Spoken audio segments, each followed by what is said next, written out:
ever have to do. Nancy Pelosi just teamed up with Trump to do the unthinkable to Antifa. Yeah, can you believe it? Danny Gold for Liberty Writers News writes, the world must be turning upside down right now. It's crazy enough that we are in a nuclear standoff with North Korea and are dealing with the worst hurricane in U.S. history. None of those things can begin to compare to the unconscionable, unbelievable, and unimaginable thing that Nancy Pelosi just agreed with Donald Trump on. Yes, Nancy Pelosi agreed with President Trump that Antifa is causing the violence in our country. Yeah. Minority Leader Nancy Pelosi is actually siding with the president for once. You see, I think what happened in Charlottesville, everyone sort of wanted to focus on the white supremacists and the neo-Nazis, where, I mean, they've been around for decades and decades and decades. But that event was really their first real big media deal. But meanwhile, the alt-left, the violent alt-left, have been attacking Trump supporters and conservatives since Trump was elected, since Inauguration Day. But the media has been dead silent. The left has been dead silent. They're actually celebrating these moments.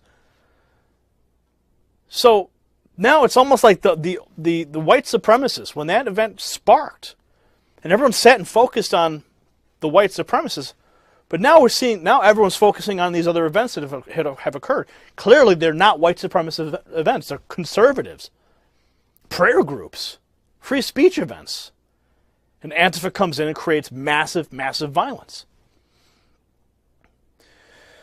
So the focus, I believe, I think that white supremacist rally actually had, aside from the unfortunate death, which is a tragedy, a positive outcome which shined a light on the intense violence that's occurring, but still occurring even after the white supremacist event, where there's no white supremacists involved. You see what I'm saying here? I know you do. I know you get it. Anyway, Pelosi's official statement, which was very politically written, said, our democracy has no room for inciting violence or endangering the public, no matter the ideology of those who commit such acts. Sounds kind of like what Trump said, violence on both sides? No matter the ideology? Violence on both sides? Yeah. They're right here. She wrote, the violent actions of people calling themselves Antifa in Berkeley this weekend deserve unequivocal condemnation, and the perpetrators should be arrested and prosecuted. Yeah. Well, they write here, it's a powerful statement, but leaves one very big question. Why did it take her so long to condemn a clearly violent organization operating in our own backyard? Okay? They write, it's not only Pelosi who's turning on her own alt-left base. We reported earlier the mayor of Berkeley, who used to defend the alt-left's actions, went as far as to declare them a criminal gang. So in this case, a win is a win, and we will take it. Our first goal should be to take down the violent fascists known as Antifa. And if the Dems want to help, by all means, join us. Now let's hold Pelosi 100% accountable for her words by sharing them everywhere. Let them know we will not tolerate Antifa, KKK, Black Panthers, neo-Nazis, or any other hate group in this country. Can I get an amen in the comments? See you the next. The FBI has agreed to reopen a Freedom of Information Act request by the American Center for Law and Justice regarding that secret meeting between President Obama's Attorney General, Loretta Lynch, and Bill Clinton. This is all during Hillary Clinton's email investigation. Now the ACLJ wants all of those documents that the FBI has on that meeting. Earlier, I spoke with the executive director at the ACLJ, Jordan Sekulow, about the investigation going forward. All right, Jordan, just a couple of days ago, the FBI agreed to reopen a very important FOIA request into that meeting between Loretta Lynch and Bill Clinton. Now, of course, most of the press, including us, have that fact out there. We got that out there on Wednesday. But what does this mean? What's the latest with regards to what the FBI is willing to provide on this? Because this has been a year-long mission for you guys.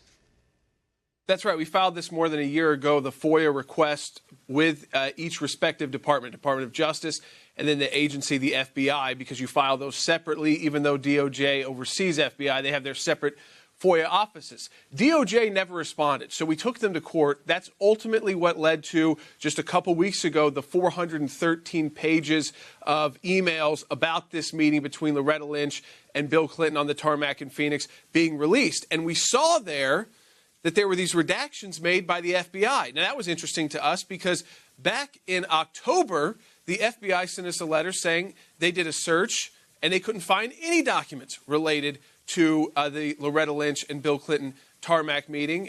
And so, again, now we got this. We contacted the FBI after we got the Department of Justice documents because we saw FBI officials in the documents.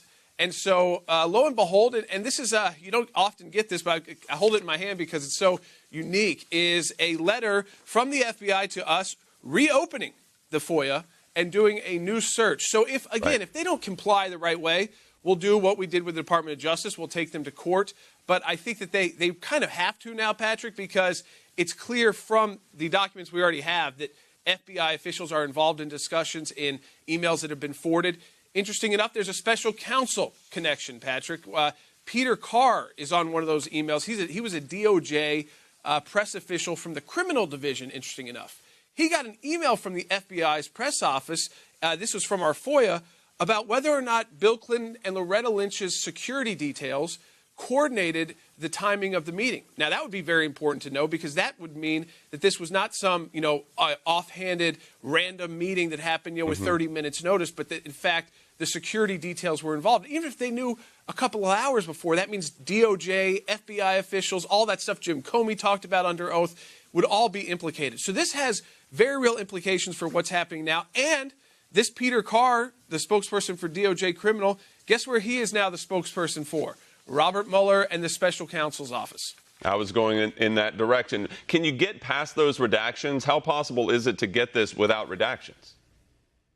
It's interesting that the Department of Justice, Patrick, their first comment on these redactions, because the redactions are mostly talking points that were made for the public. Now, it's one thing if they want to redact their back and forth on formulating the talking points.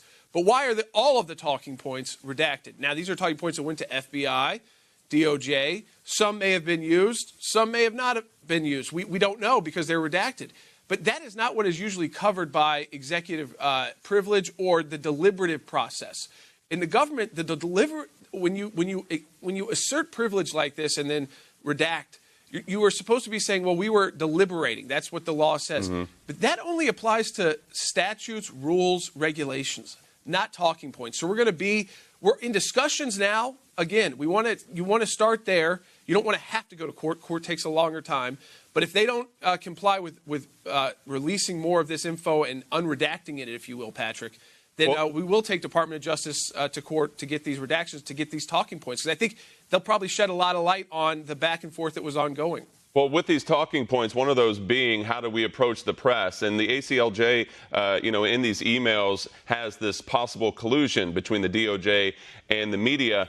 So when you rank these talking points or your approach, when you rank your approach in this investigation, how big is this media DOJ collusion? Because when it's all said and done, the media and the word that gets out to the public is a big deal in any investigation. Right. I think, Patrick, some of these talking points were probably never utilized because the mainstream media did what the Department of Justice wanted to do. In fact, in some of the emails you have the New York Times editing their story and putting in positive aspects that were totally unrelated to the Lynch and Clinton meeting about the Attorney General. And so you have the New York Times reporter saying he was pressed into service, but then editing his story. Washington Post said he thinks he can put this to rest if he just gets a question or two answered. So now some people look at that and say, well, that's a journalistic tactic. If you actually look, though, at the stories that were produced, they were so blah and acted as if this was no big deal. This was, remember, during the investigation of Hillary Clinton. Loretta Lynch did not recuse herself from that investigation, and we've got a lot of connections. So I think, again, how was the Department of Justice preparing to respond to this if it went further? Is probably in those talking points, mm-hmm. and they didn't have to utilize all of them. Now, that we talk a lot in this case about this was to protect Loretta Lynch, but also Hillary Clinton.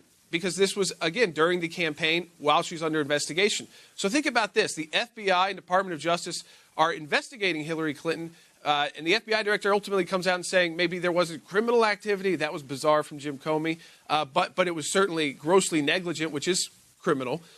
So he used that term. But understand that at the same time, that same FBI and DOJ, their press officials, are protecting not just Loretta Lynch, but the Clintons. Mm-hmm. All right, well, we'll all be looking forward to what's next on your part, the ACLJ and the Senate Judiciary Committee that's investigating as well into this clandestine meeting between Lynch and Clinton. Now, before we go, though, I wanted you to give our viewers a sense of how they can find your broadcast, your radio show, Jay Sekulow Live, which you're a co-host of. Sure. And, Patrick, I want you to know that we prepared all this and have sent it to the Senate Judiciary Committee, though the ranking Democrat member, Dianne Feinstein, her chief counsel for the Senate committee, was the chief counsel to Loretta Lynch during this. She's in the email, so there's some concern there. But on our broadcast, and thanks for this opportunity, of course, we broadcast every day live, noon to 1 p.m. Eastern Time. And people can listen to that on radio stations, Sirius XM. But we also bring people into the studio, as I am right now, by camera, so people can join that way online. We broadcast through our Facebook pages, the Jay Sekulow Facebook page, and on Twitter through Periscope, through ACLJ, through Jordan Sekulow, and Jay Sekulow there. So there's a lot of ways to catch the broadcast. And obviously, if you don't listen to it live, you can always go and see the video and listen at any time during the day. Great. All right. Jordan Sekulow, the Executive Director of the American Center for Law and Justice. As always, thank you so much.